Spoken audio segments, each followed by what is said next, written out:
नमस्कार दोस्तों। जब मैं गर्भ से थी तो मैं और बीमार हो गई। डॉक्टर बोली मेरी नर्स तुम्हारे साथ ही रहेगी, तुम्हारा ख्याल रखेगी। वह नर्स मेरा बहुत ख्याल रखती थी, मुझे बेड से नीचे नहीं उतरने देती थी। एक दिन मोहल्ले से एक औरत आई और कहने लगी तुम लोगों की छत से बहुत आवाज़ आती हैं, हमें सोने दिया करो। मैं हैरान थी, छत पर तो एक पुराना कमरा था जहाँ कोई नहीं आता जाता था। अगले दिन रात को उठकर मैं छत वाले कमरे में गई, मेरी रूह कांप गई। मेरा नाम आयशा है। मेरी शादी जिस घर में हुई थी वह असूलों के बहुत पक्के थे। इन्होंने रस्म व रिवाज के मुताबिक सब किया। मेरा पति भी अच्छा था, पर घर में सिर्फ मेरी सास का राज चलता था। वह जो कहती थी वही माना जाता था, पर वह अच्छी औरत थी, किसी के साथ भी नाइंसाफ़ी नहीं करती थी, इसलिए उनके हाथ में घर की हुकूमत होना कोई बुरी बात नहीं थी। पर मेरा पति बहुत अजीब था। वह मेरे साथ होता तो खुश नहीं होता था, जबकि मैं बहुत खूबसूरत और जवान थी। हालांकि उसकी माँ की पसंद थी, पर बदसूरत तो नहीं थी। फिर भी मेरे पति को मैं अच्छी नहीं लगती थी, पर मेरी मौसी कहती थी यह मर्द अजीब होते हैं। बीवी चाहे काली हो, बदसूरत हो, बदजुबान हो, उनकी पसंद की ना हो, उससे उनका मोहब्बत भी ना करे, फिर भी वह नहीं छोड़ते। चाहे दिन भर कितना झगड़ा करें, पर रात होते ही इन्हें याद आ जाता है कि यह तो मेरी बीवी है, इस पर मेरा हक है। मेरी मौसी की बात सही थी। मुझे भी 2 महीने बाद पता चला कि मैं माँ बनने वाली हूँ। कुछ हफ्ते मेरी तबीयत बहुत ख़राब रही, उल्टी, चक्कर और सुस्ती लगा रहता। सास ने मेरे पति को कहा कि इसको डॉक्टर के पास ले जाओ। सास खुद भी ले जा सकती थी, पर पति से इसलिए कहा क्योंकि यह साथ जाएगा तो इसको जिम्मेदारी का एहसास होगा। इसको यह एहसास होगा कि पत्नी रहने पर क्या जिम्मेदारी होती है, उसका ख्याल भी रखना पड़ता है। पर मुझे किसी अच्छे डॉक्टर के पास ले गया। डॉक्टर मुझे देखकर थोड़ी हैरान लग रही थी। उसने मेरा चेकअप किया और कहा आपकी तबीयत तो बहुत ख़राब है। जैसे जैसे दिन आगे बढ़ते तबीयत और ज़्यादा ख़राब हो जाती। मैं बहुत परेशान हो गई थी। डॉक्टर ने कहा आपके पास 24 घंटे ना कोई रहिए जो मेडिकल समझता हो, ताकि अगर अचानक आपकी तबीयत ख़राब हो जाए तो वह आपकी मदद कर सके। बात तो उनकी ठीक थी। मेरे पति ने भी कहा अच्छी बात है। उसने हामी भर दी। मैंने भी कहा कि ठीक है। डॉक्टर ने नर्स को मेरे साथ रहने का काम दिया। वही नर्स जो मुझे देखकर काफ़ी हैरान थी। उसका नाम शालिनी था। वो मेरी ही उम्र की थी और बहुत खूबसूरत थी। मैंने पति से कहा अपनी मम्मी से खुद बात करना। उसने कहा तुम टेंशन ना लो, मैं संभाल लूँगा। उसे घर का पता दिया, पैसे तय किए और फ़ोन नंबर लिया। डॉक्टर ने उसकी गारंटी भी दी थी। वह दिन रात हमारे साथ ही रहने वाली थी। यह पहला काम था जो मेरा पति बहुत जिम्मेदारी से कर रहा था। अगले दिन शालिनी घर आ गई। उसे कुछ सामान के साथ मेरे कमरे के सामने वाला कमरा दिया गया, ताकि मुझे उसकी ज़रूरत हो तो मैं आसानी से उसे बुला सकूं। मेरी नंद ने बातों की बड़ा ख्याल रखा जा रहा है, तो सास ने कहा कि वो इस खानदान का बच्चा पैदा कर रही है। बच्चा पैदा करना कोई आसान बात नहीं। पहले बच्चे की बारी तो बहुत भी ज़्यादा तकलीफ़ होती है। जब तुम माँ बनोगी तो तुम्हें पता चलेगा। अब ज़्यादा बातें मत करो। मेरी सास तो वाकई दबंग औरत थी। सब कुछ ठीक था। मैं पूरी तरह से बेड रेस्ट पर थी। शालिनी भी अच्छी थी, मेरा बहुत ज़्यादा ख्याल रखती थी। पर एक रात जब मेरी अचानक तबीयत खराब हुई, मैंने उसे आवाज़ दी। मैं उसे पुकार रही थी, पर वह नहीं आई और कमरे में मेरा पति भी नहीं था। मैं उठकर कमरे की तरफ गई और वो वहाँ भी नहीं था। मुझे गुस्सा आने लगा कि ये है कहाँ। फिर अचानक से वो कहीं से आ गई। मेरा पति भी कमरे में आ गया। मैंने पूछा आप कहाँ थे, तो कहने लगे मैं बाथरूम में था। शायद ठीक ही कह रहे थे, क्योंकि मैंने उन्हें वहाँ तलाश नहीं किया था। जो भी हो, शालिनी मेरा बीपी चेक किया और मुझे दवाई दी। मेरी तबीयत बेहतर हो गई और फिर मैं सुकून से सो गई। पर मेरे पति के चेहरे पर ज़्यादा फिक्र या परेशानी नज़र नहीं आ रही थी, बल्कि आजकल मेरा पति बहुत खुश रहता था। आजकल उसके चेहरे पर एक अजीब सी मुस्कुराहट थी। सब कह रहे थे शादी करके खुश है, जबकि मुझे पता था इसे शादी से कोई खुशी नहीं मिली। वो तो कुछ ही दिन से खुश था, वरना पहले तो उसे ऐसा मुंह बना रखा था जैसे कोई मर गया हो या उसकी प्यारी पत्नी मर गई हो, जिससे उसे बहुत मोहब्बत थी। शायद औलाद की खबर से खुश था, पर मम्मी ने समझाया था कि कमरे की बातें बाहर ना निकालना, इसलिए मैंने इस बारे में किसी को जिक्र नहीं किया। शालिनी ना सिर्फ मेरी नर्स थी, बल्कि वह तो सबके साथ घुल मिल गई थी। ऐसा लगता था कि वह इस खानदान का हिस्सा है। कभी कभी इसका ज़रूरत से ज़्यादा मीठा व्यवहार मुझे अजीब लगता था। एक दिन तो मेरी नंद ने कह दिया कि कितनी अच्छी है, वो हंसमुख सी एक हमारी भाभी है, जब से आई है मुंह बंद करके फिरती रहती है। मैंने उससे कहा कि सबका अपना अपना मिजाज होता है, तुम्हें इस तरह की फिजूल बातें नहीं करनी चाहिए। मेरी सास ने भी कहा ऐसा नहीं करना दोबारा। ना जाने मेरी नंद को मुझसे इतनी नफ़रत क्यों थी, पर मुझे उससे नफ़रत नहीं थी। इस बात का सबूत यही है कि मुझे पता चला उसका किसी के साथ चक्कर चल रहा है, फिर भी मैंने यह बात किसी को नहीं बताई, क्योंकि यह उस घर की इज्जत का सवाल था और मैं यह नहीं चाहती थी कि मैं शिकायत बताऊं और वह मुझे सबके सामने झूठा साबित कर दे, क्योंकि आजकल की लड़कियों का तो पता है बहुत चालाक होती हैं और सबके सामने मेरी बेइज्जती होनी थी। इसलिए मैं खामोश हो गई और इस चीज़ पर कोई बात नहीं की। मैंने उसको उसके हाल पर छोड़ दिया और अपनी ज़िंदगी में मशरूफ़ हो गई। एक दिन इसी तरह गुजरने लगे, जब एक दिन कुछ अजीब हुआ। मेरी सास घर नहीं थी जब मोहल्ले वाले मिलने आई। मेरी नंद भी कॉलेज गई थी, इसलिए उसके पास मुझे ही बैठना पड़ा। मैंने चाय पानी सामने रखा और बातचीत करना शुरू किया। उनके और हमारे घर की दीवार एक ही थी। वे कहने लगी, अच्छा हुआ तुम अकेली ही मिल गई, मुझे बहुत ज़रूरी बात करनी थी। मैंने कहा, जी कहिए। उसने कहा, तुम दोनों की नई नई शादी हुई है। शादी के शुरू के दिन बहुत हसीन होते हैं, एक दूसरे के बगैर रहा भी नहीं जाता। मैं हैरान हुई कि आंटी किस तरह की बातें कर रही हैं। वो खुद भी बहुत संभल कर बोल रही थी। मैंने कहा, आप कहना क्या चाहती हैं, खुलकर कहें। उन्होंने कहा, बेटा हम आपकी तरह अमीर नहीं हैं, हमें बहुत गर्मी लगती है तो हम छत पर सोते हैं। मेरे पति और 4 जवान बेटियां भी हैं। ऐसे में जब हम छत पर सोए रहते हैं, तुम लोगों की छत से अजीब सी आवाज़ें आती हैं कि बच्ची अभी शर्म से पानी पानी हो जाती हैं। और मैं भी, हम लोगों को सोने दो और अब आप लोग अपनी जगह बदल लें। मैं उसकी बात सुनकर हैरान रह गई। हे औरत, क्या बात कह रही है, कौन सी आवाज़ की बात कर रही है। मैंने कहा, आंटी भगवान से डरे, ऐसी कोई बात नहीं है, मैं तो आजकल बीमार रहती हूँ और कमरे से बाहर नहीं जाती। उसने कहा, मैं बात नहीं करना चाह रही थी, कहीं तुम शर्मिंदा ना हो जाओ, बस इस बारे में कुछ सोचो। अच्छा नहीं लगता बेटी, तुम भी मेरी बेटी की उम्र की हो, इसलिए प्यार से समझाने चली आई। बाकी मेरी बात का बुरा ना मानना, नई नई शादी है, भगवान तुम दोनों के प्यार को बनाए रखे, बस यही कहने आई थी। मेरी बात पर गौर करना। मैं हैरान रह गई।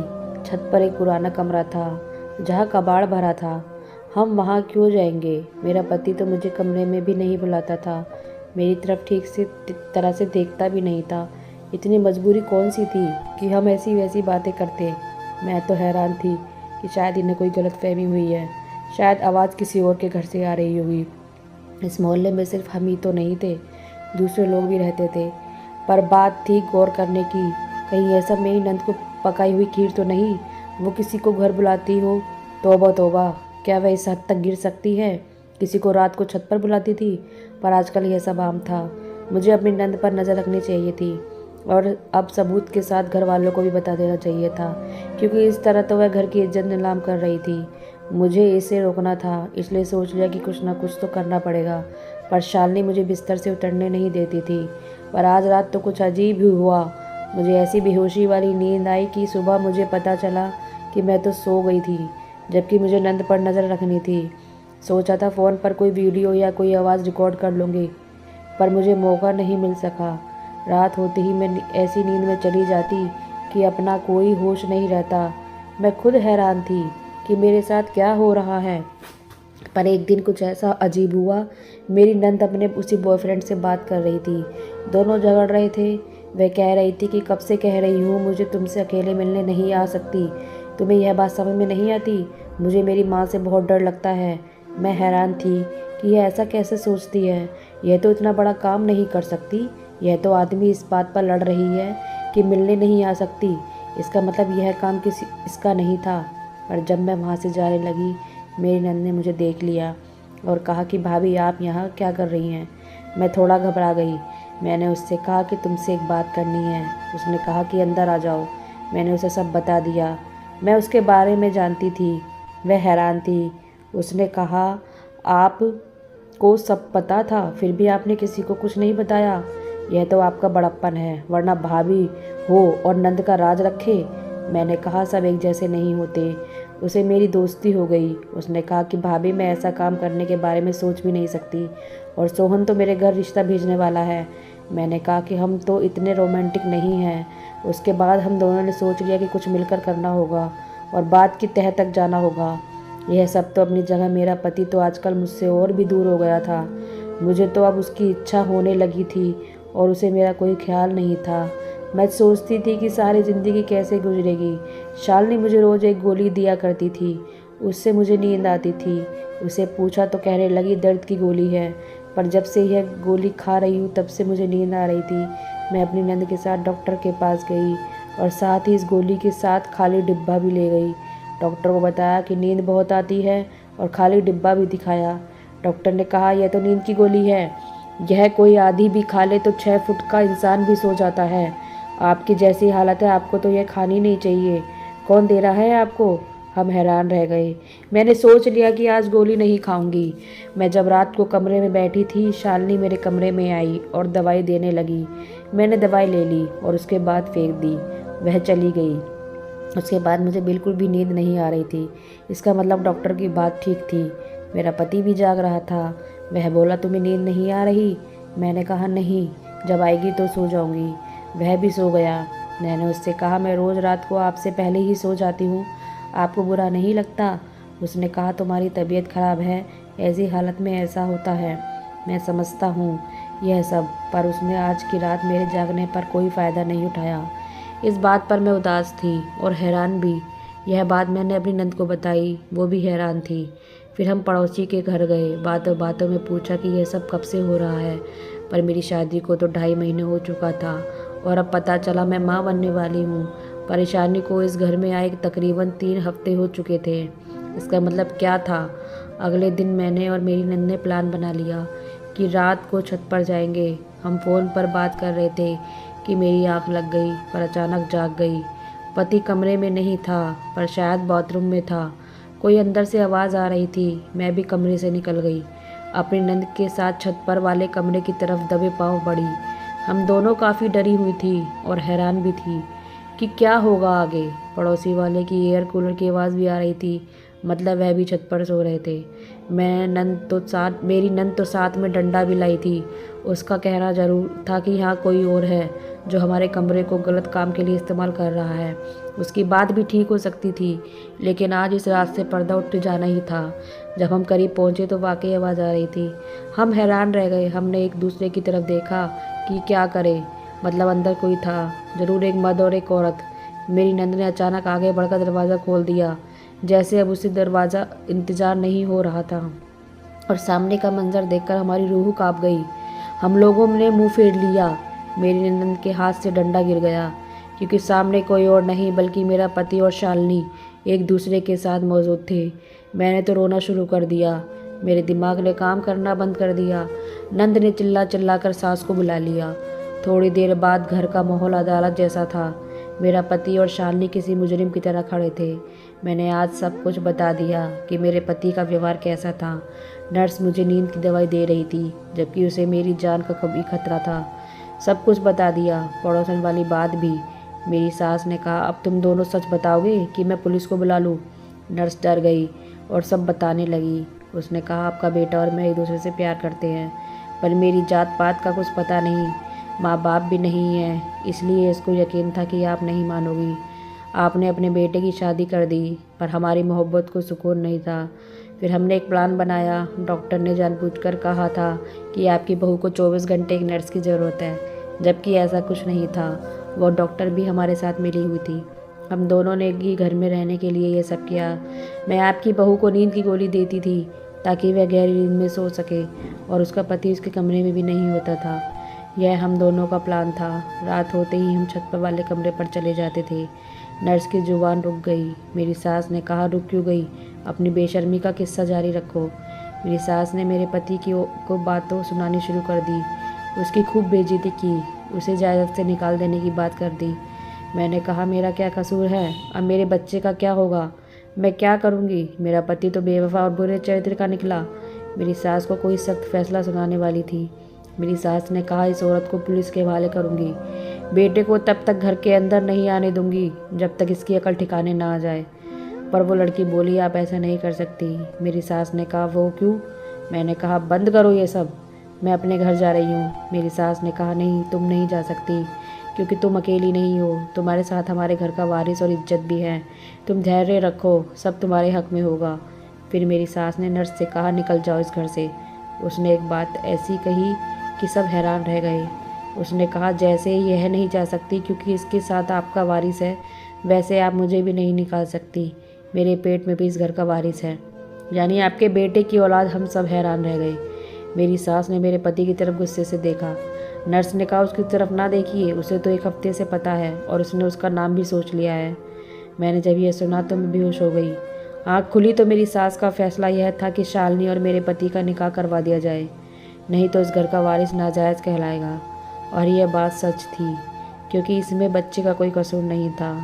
वो भी इस घर में रहेगी। मैंने अपनी सास से कोई नाराज़गी जाहिर नहीं की, क्योंकि यह अपना फैसला सुना चुकी थी और निकाह भी हो चुका था। मुझे किस बात की सज़ा मिली पता नहीं। वह तो बुराई करके भी जीत गई और इस ख़ानदान की बहू बन गई, और उसके यहाँ बेटी पैदा हुई और मेरे यहाँ बेटा। फिर भी इस बात से क्या फ़र्क पड़ता है। वह मेरी सौतन बन गई, वह जीत गई। मेरा पति तो उसी का दीवाना था। मैं अपनी सास से नाराज़ थी कि उन्होंने ठीक फैसला नहीं किया। एक बुरी चरित्र की औरत को और मेरे घर को एक कर दिया। उसकी और मेरी जिम्मेदारी भी एक जैसी थी। वो भी इस ख़ानदान की बहू थी, सब उसे जानते थे। उसे बहू वाला मान और इज्जत भी मिल रहा था। मैं मेरी सास से और भी ज़्यादा नाराज़ रहने लगी। बात करना भी छोड़ दिया, पर वह कहती थी, तुम मेरा उद्देश्य नहीं समझती, एक दिन समझ में आ जाएगा। फिर कुछ अजीब हुआ। शालिनी ने किसी और के साथ चक्कर चला लिया। इस बात की खबर सबसे पहले मेरे पति को हुई। जब उसने बात करने की कोशिश की कि उसने ऐसा क्यों किया, वो इससे पहले ही घर से भाग गई, अपनी बेटी और मेरे पति को छोड़कर। अब उसकी बेटी को भी मैं ही माँ बनकर पाल रही थी। मेरे पति ने भी मुझसे माफ़ी मांगी और मेरे करीब आ गया। मेरी सास ने कहा, वह एक बुरे ख्याल की लड़की थी। अगर उसे उस वक्त निकाल देती तो मेरा बेटा भी उसके पीछे चला जाता, उसे मासूम समझकर। पर मैंने ऐसा नहीं किया। उसे बुरे चरित्र की आदत थी, वह इस माहौल में नहीं रह सकती थी। उसने वही किया जिसकी उसको आदत थी और भाग गई। इस तरह मेरे बेटे के दिल से भी उतर गई और सब कुछ ठीक हो गया। मेरी सास की दूरंदेशी को नमन, उन्होंने वाकई बहुत दिमाग से काम लिया। आज मेरा एक बेटा है और एक बेटी भी। मेरा पति भी मेरे साथ है और भगवान की कृपा है, देर से ही सही मेरी ज़िंदगी अब ठीक है। तो फ्रेंड्स, ये कहानी आपको कैसी लगी कमेंट्स बॉक्स में ज़रूर बताइएगा। कहानी को लाइक व शेयर ज़रूर कीजिएगा और चैनल पर नए हैं तो सब्सक्राइब कीजिएगा। कहानी सुनने के लिए धन्यवाद।